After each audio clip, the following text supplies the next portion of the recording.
Hello, everyone, and welcome to another episode of Leading with Impact. I am Vanessa Wimberly, and we're going to dive in today to talk about leadership conversation based on the work of Rubin and Gigliotti, leadership, communication, and social influence. And I'm super excited today because I'm surrounded by three beautiful co-hosts, phenomenal leaders in their own right that bring experience and wisdom to the table. So we have Susan Ramos, Trisha Montalvo, and Tamara Kling.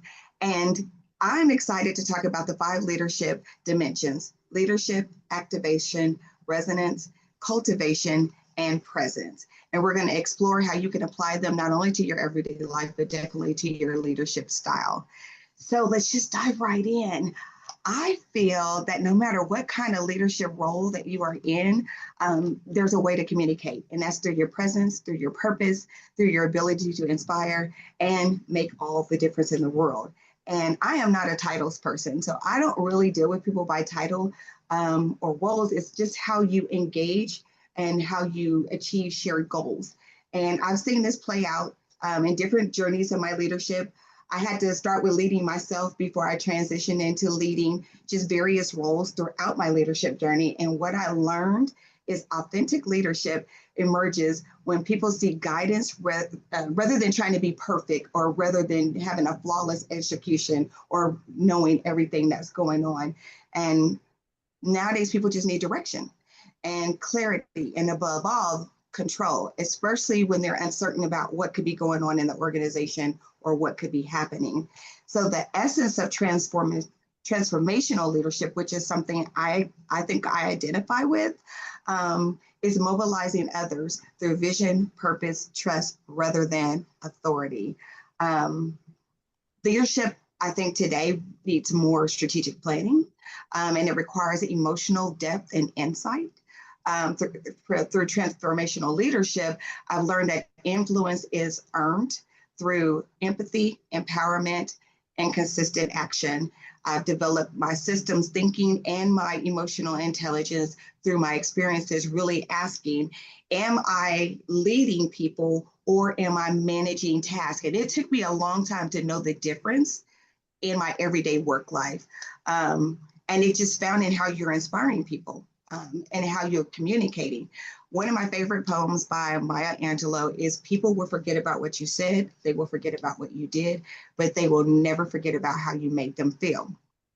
And so we did get questions that came in. And one of the questions that came in for me was how to maintain trust and inspire others when you're leading through uncertainty and don't have all the answers.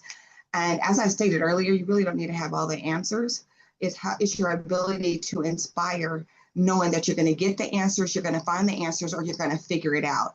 And I've learned that people just don't expect that, and that they just want you to be present, they want you to be accountable, and they want you to be real. And my path has led me in different choices in different ways, and I've not always been the best leader. And some of these things I just had to develop over time.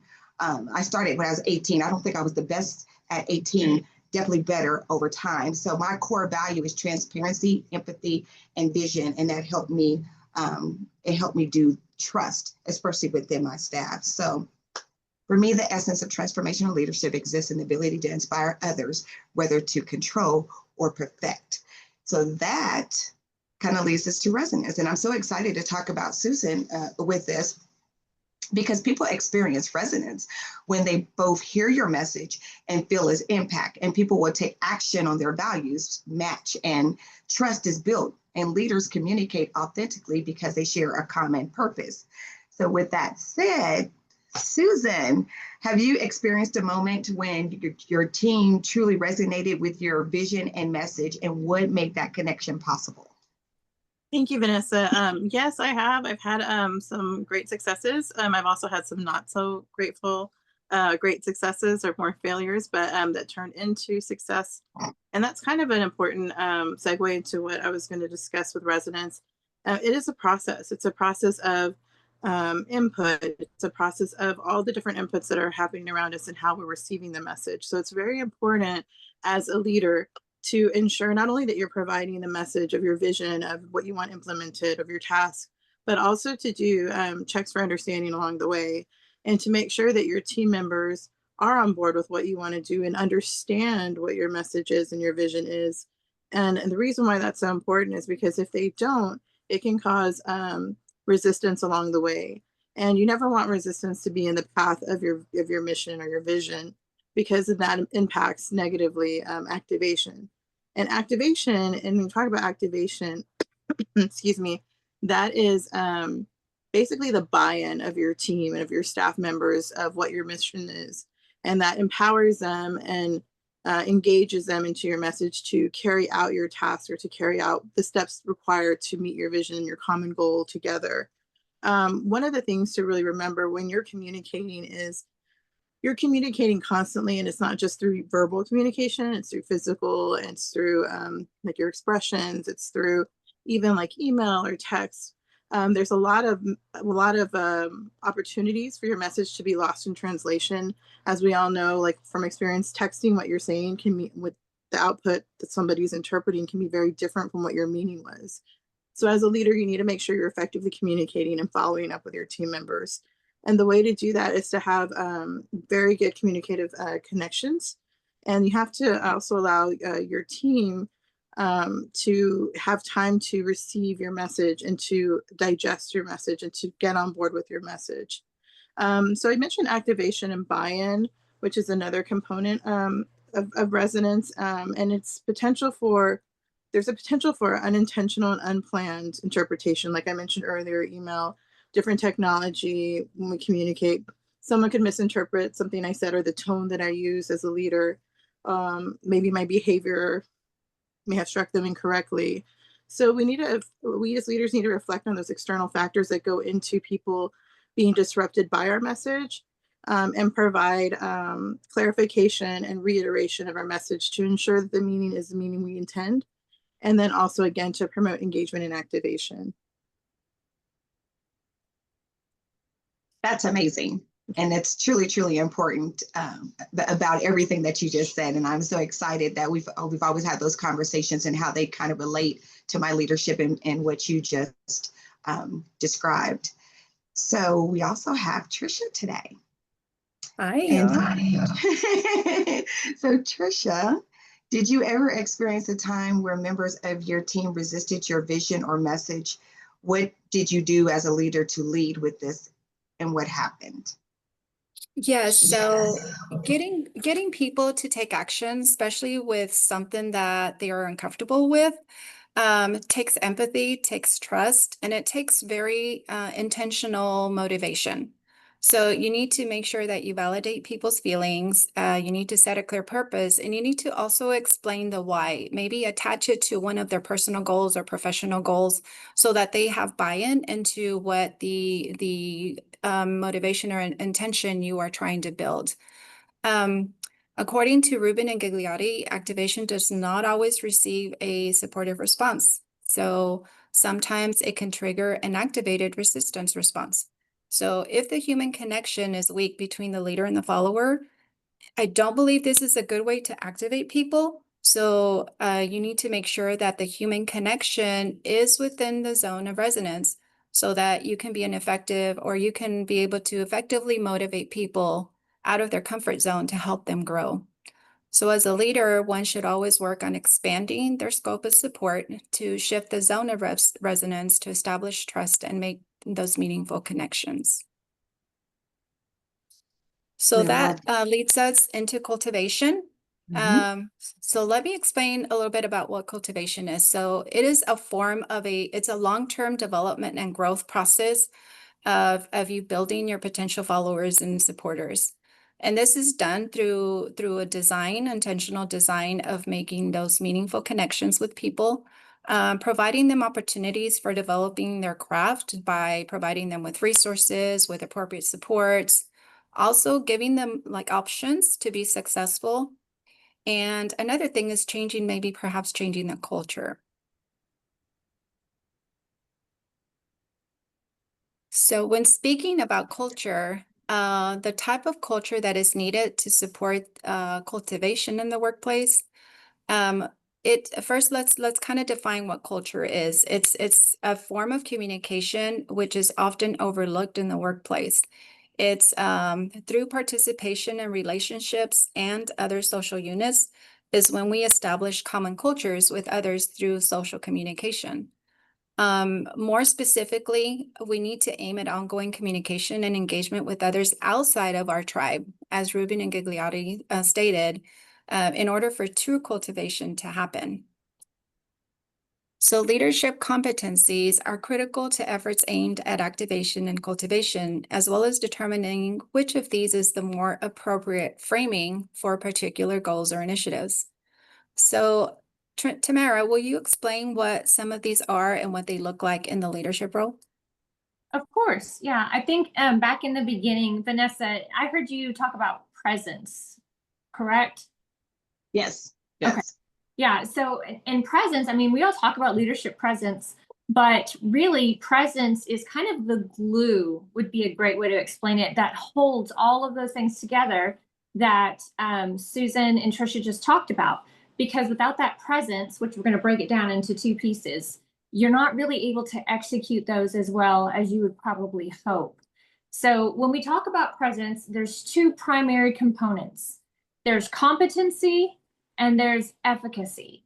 And when you break those down, competency is really just your set of skills that are deployed during your activation, cultivation, and resonance period.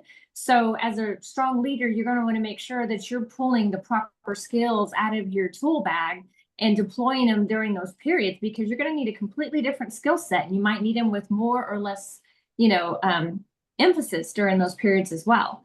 Now, efficacy is knowing when to deploy these skills, right? So for instance, I'm not going to take a hammer and try to go and fix some glass in my front door, because that's obviously the wrong tool, right? If I needed to wedge it back in there, then I would probably use something more like a pry bar or a flathead screwdriver if I just needed it to wedge. So that's kind of what we're talking about when you're discussing competency, is when do I use those skills that I've learned? And maybe there's some that are more effective during activation that are not quite as effective during resonance.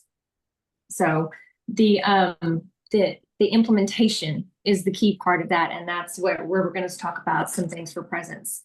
Now, during the presence process of figuring out, how do I exude the presence that I want, there's Ruben Gigliotti talked about 5 key components. One of them is pretty specific to whatever trade or field that you're in, and that's going to be your trade specific skills, right? So if I was an accountant, it would be my math skills. It would be my ability to organize. Those are very specific to my trade.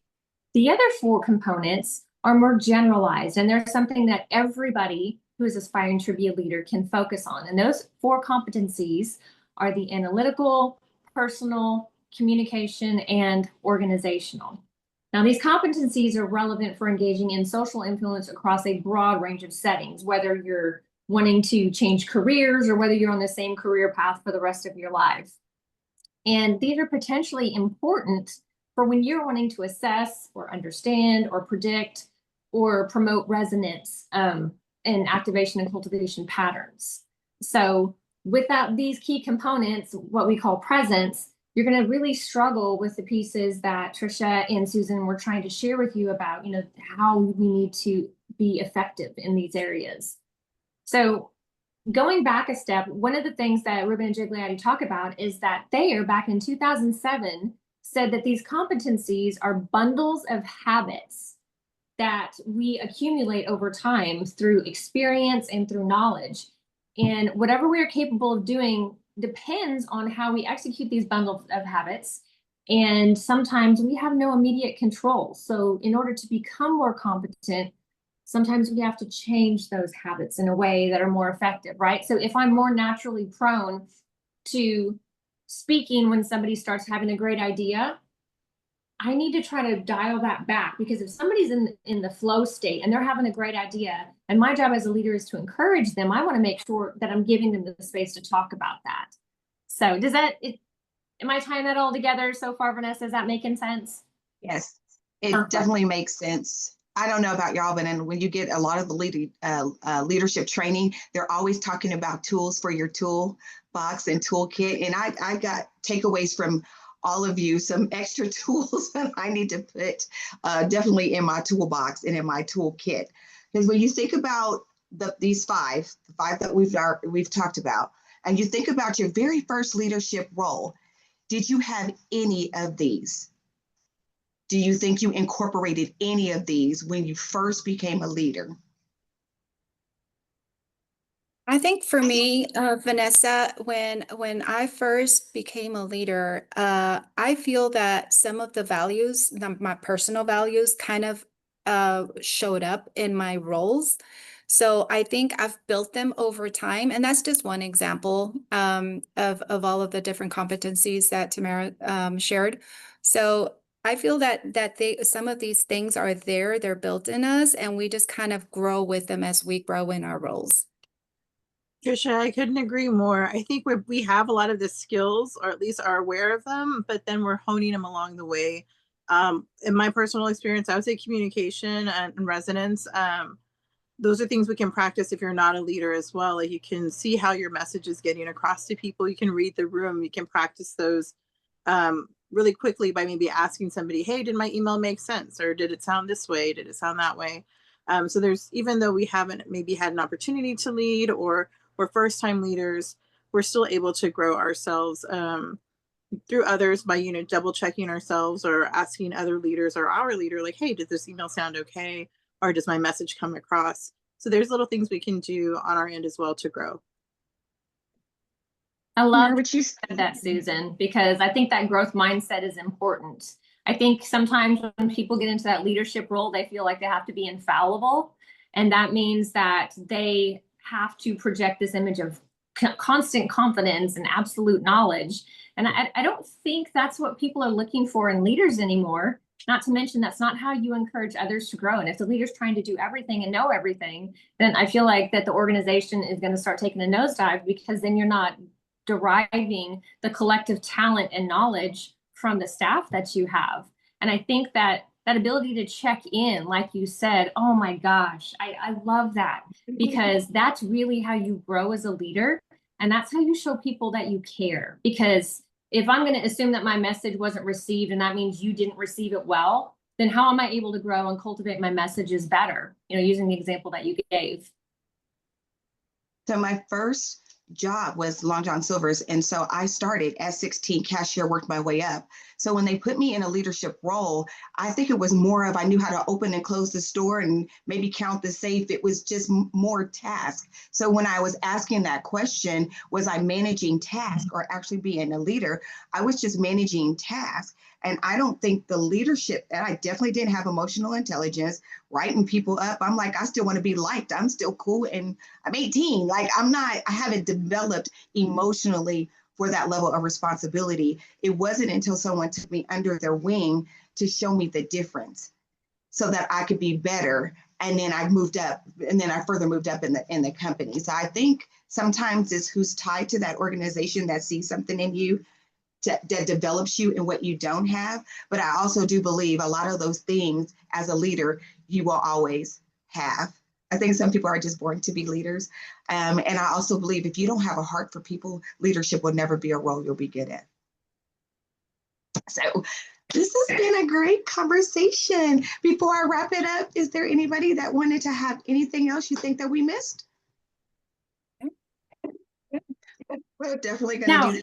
And for sure, love this conversation, and the ability to always grow and learn from phenomenal people like yourself is always a joy to me, for me anyway. So thank y'all so much, and thank everybody for joining, and we will see you on the next episode.